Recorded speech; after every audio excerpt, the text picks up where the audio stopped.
హిందూ ధర్మశాస్త్రాలు జ్యోతిష్య శాస్త్రంలో బ్రహ్మ ముహూర్తంలో లేవడం అనేదానికి ప్రత్యేక ప్రాముఖ్యత ఉంది.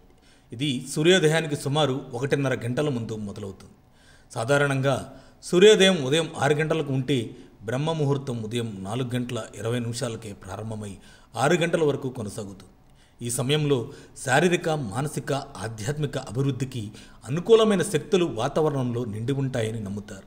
ఈ సమయంలో మేల్కొంటే ఎంతో శుభం, శాంతి, ప్రేరణ లభిస్తుందని నమ్మకంగా చెప్పవచ్చు. ఈ సమయంలో మనస్సు అత్యంత ప్రశాంతంగా ఉంటుంది. శ్వాసపటంలో సానుకూల మార్పులు రావడంతో శరీరం, ఆత్మ, మనస్సు శుద్ధిగా మారతాయి. యోగా, ధ్యానం వల్ల రోజంతా ఉత్సాహంగా గడిపే అవకాశం ఉంటుంది. విద్యార్థులకైతే ఇది బంగారు సమయం. శాస్త్రాల ప్రకారం ఈ సమయంలో జ్ఞాపక శక్తి, గ్రహణ శక్తి పెరుగుతాయని చెబుతారు. నేర్చుకోవడం వేగంగా జరుగుతుంది.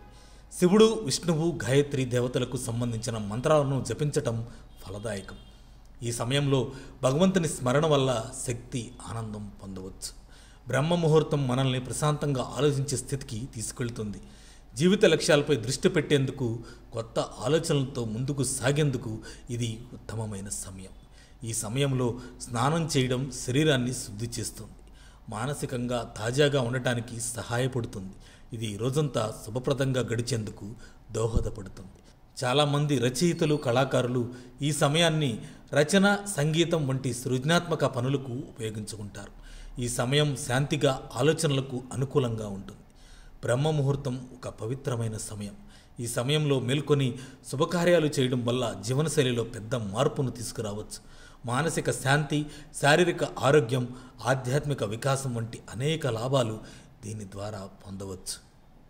మరిన్ని అప్డేట్స్ కోసం మా కాయ్ టీవీని సబ్స్క్రైబ్ చేసుకోండి. మా వీడియో కనుక మీకు నచ్చినట్లయితే లైక్ చేయండి, షేర్ చేయండి. మీ విలువైన అభిప్రాయాలను కామెంట్ బాక్స్లో తెలియజేయండి.